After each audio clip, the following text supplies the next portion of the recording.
The job was supposed to be easy. Third shift, quiet neighborhood, decent pay, and a little guard shack with a coffee maker and a busted fan that wheezed like an asthmatic dog. Perfect gig for someone trying to disappear for a while.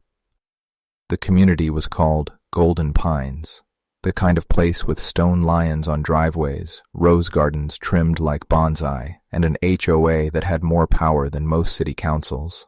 Residents waved politely but never stopped to chat, and that suited me just fine. My name's Travis, 32, ex-military, and fresh off a string of jobs that either ended in screaming matches or ghostings. I'd been at Golden Pines for about 3 weeks when things started to feel off.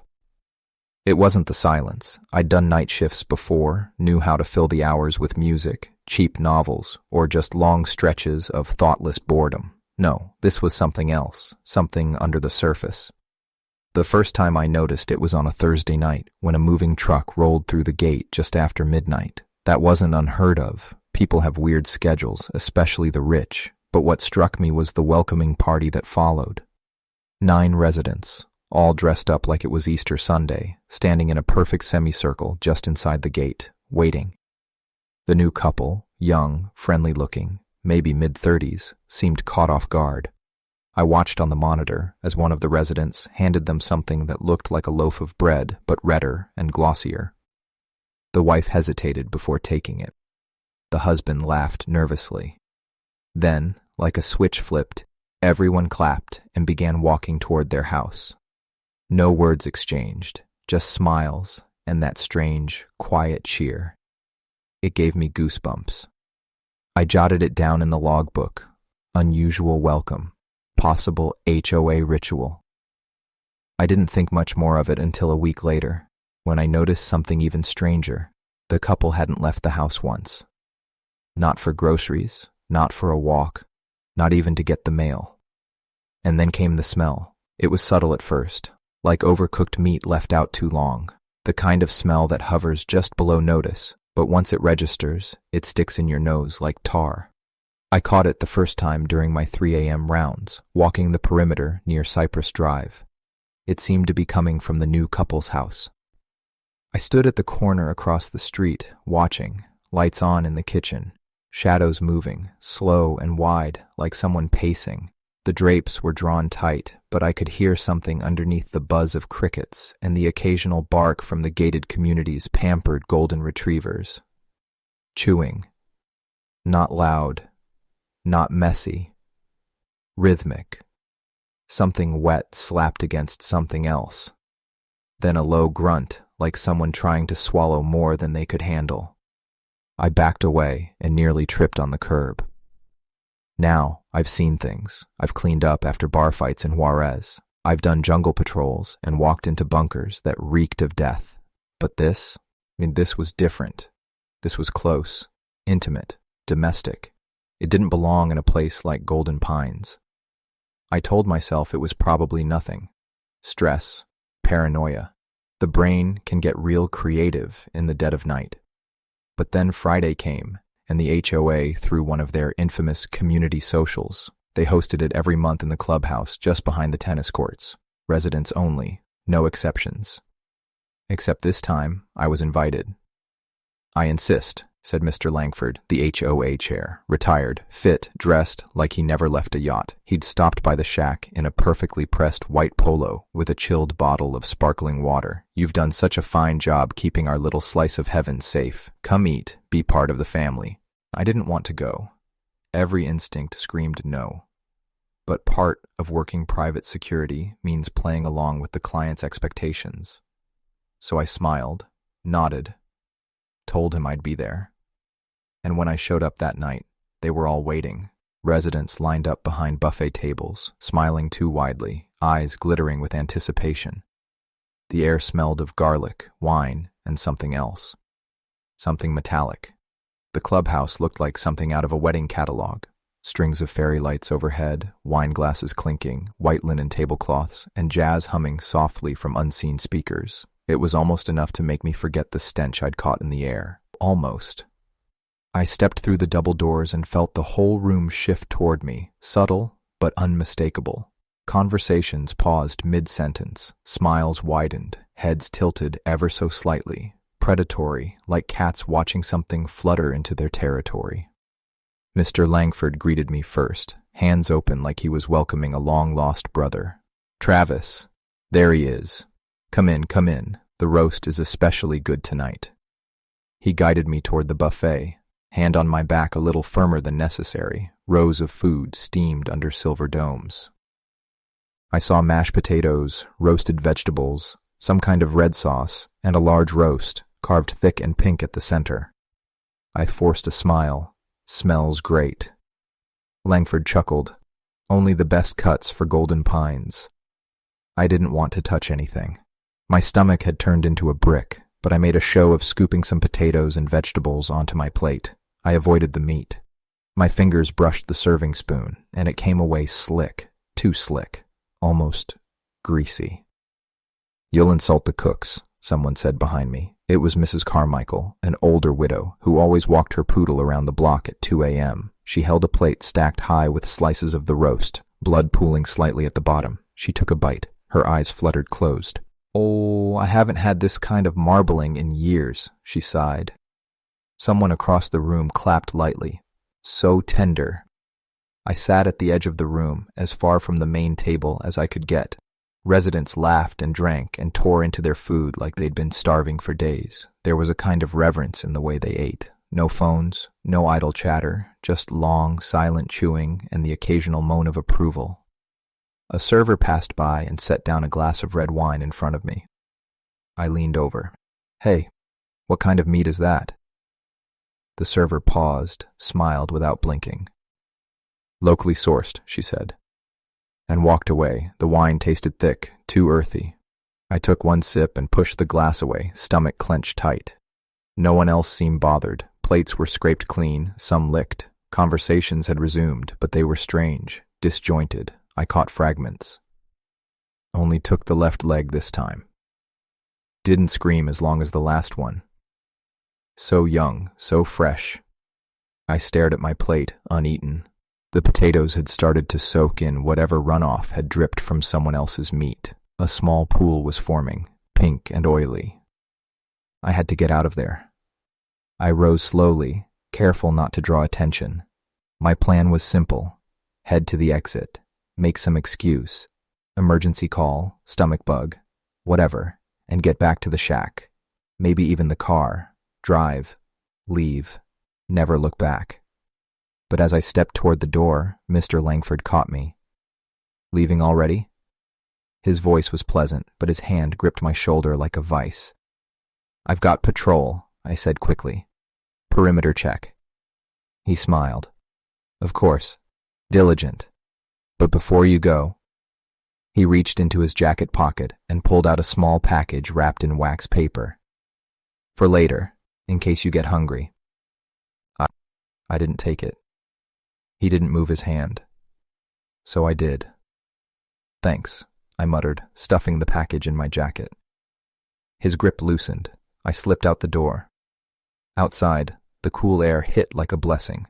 I walked fast, too fast to seem casual, cut across the rose-lined walkway, and back to the shack.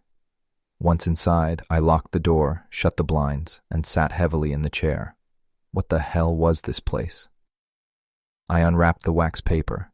Inside was a thin slice of red meat, seared at the edges, glistening. There was a tiny toothpick jabbed into it, with a little smiley face sticker on top. I dropped it into the trash. And that's when I noticed the camera feed blinking. House 7, the new couple's place. The screen showed the wife, alone, barefoot, walking in a daze through the backyard. Her arms were streaked with something dark. She moved like her joints had forgotten how to bend. Behind her, the residents watched, not helping, just watching, smiling. I froze, staring at the grainy black and white feed. The woman wasn't walking. She was staggering. Her head tilted too far to one side, hair matted, mouth slack. She looked like she'd been drugged, or worse. I reached for the radio. No signal. Static hissed through the speaker, garbled and dense, like someone whispering underwater. I tried the landline next, dead tone. I checked my phone. no bars. Golden Pines had excellent cell reception. I remembered checking that on my first day. This wasn't an accident. I stared back at the feed. The residents were closing in around her, slowly, not grabbing her, just herding, like coyotes corralling a lamb. Mrs. Carmichael walked closest to the woman, arms folded neatly behind her back. A single dark line of something wet dripped down her white blouse, catching moonlight. The woman's mouth moved. Words, maybe. I couldn't hear anything through the feed, but her face contorted with whatever she was trying to say. She collapsed. The residents didn't panic, didn't call for help. They simply stood in a perfect circle, staring down. One by one, they knelt. Then the feed cut to static. I jumped up, heart pounding. Something was happening. I needed proof. I threw on my jacket, grabbed the flashlight and the small backup radio from the drawer. It ran on a separate frequency. Maybe it would work off-site. I slipped the wax paper packet into a plastic bag and shoved it in my pocket.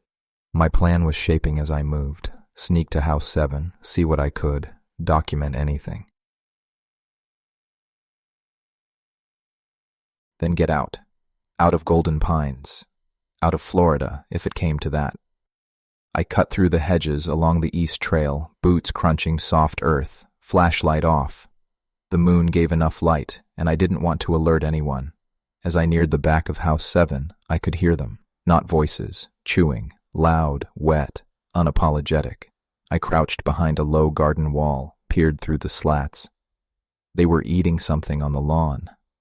I couldn't see what, just flashes, fingers slick with blood, a scrap of blue dress, bone glinting under moonlight. My stomach lurched, that poor woman. And then someone turned and looked directly at me.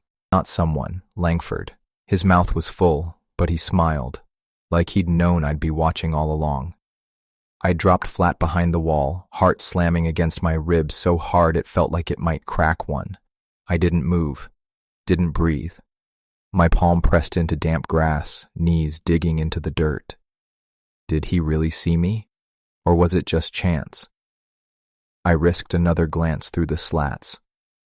Langford was still facing my direction. The others hadn't even paused their meal, their backs hunched, heads bobbing. I could hear the rip of flesh, the snap of bone. Langford slowly licked his fingers clean, each one disappearing into his mouth with meticulous purpose. Then, with deliberate calm, he turned and walked away, disappearing around the side of the house. He had seen me. And he didn't raise the alarm. No shouts, no chase. Because he didn't need to. I backed away slowly from the wall, crawling until I was clear of the house's sight line. Then I ran, quietly but fast, hugging the shadows between the hedges, skirting across lawns until I reached the maintenance shed behind the tennis courts. Unlocked, thank God. I slipped inside and closed the door behind me. It smelled like gasoline and fertilizer.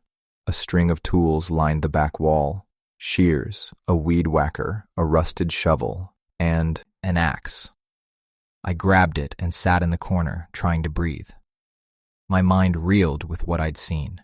My training said I should document, report, retreat, but every exit was controlled, every line of communication cut.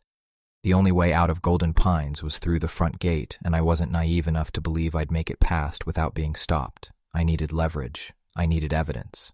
And then, I remembered, the community's central storage files were in the clubhouse basement. Old utility blueprints, camera backups, even archived resident profiles. I'd seen them unloading boxes down there during my second week.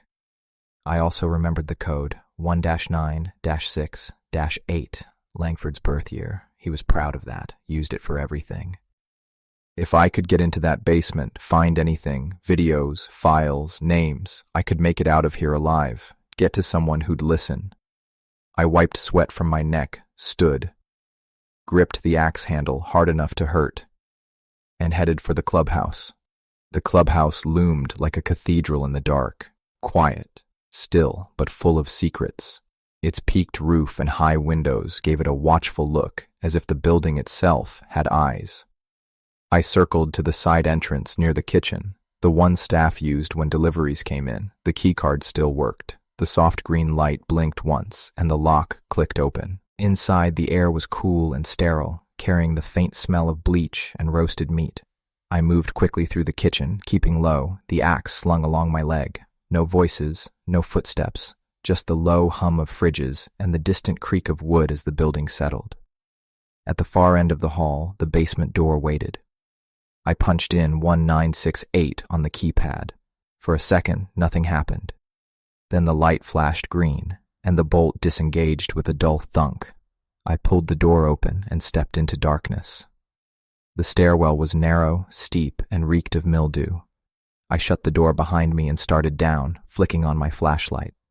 The beam cut through the black, catching dusty steps, old pipes, and faded posters taped to the concrete walls. One was for a neighborhood barbecue in 1987. Another welcomed new residents. No names, just silhouettes. All the faces had been scratched out with something sharp. At the bottom of the stairs, the basement opened up into a wide room filled with filing cabinets and metal shelves. Boxes were stacked floor to ceiling, labeled in thick marker: medical, utilities, resident profiles, event logs. I went for the profiles first. The files were thorough: photos, birth certificates, medical histories, employment records. I flipped through names I recognized from patrol: Carmichael, Voss, Hernandez, Klein.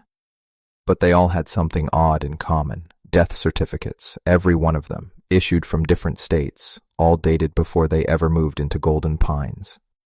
Carmichael had died in 92. Heart attack. I'd seen her walk her poodle this morning.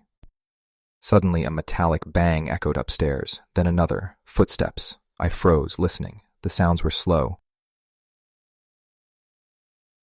Heavy. Coming closer.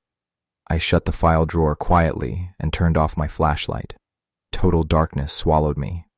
Another bang. Closer now. The door at the top of the stairwell creaked open, and someone started descending the steps.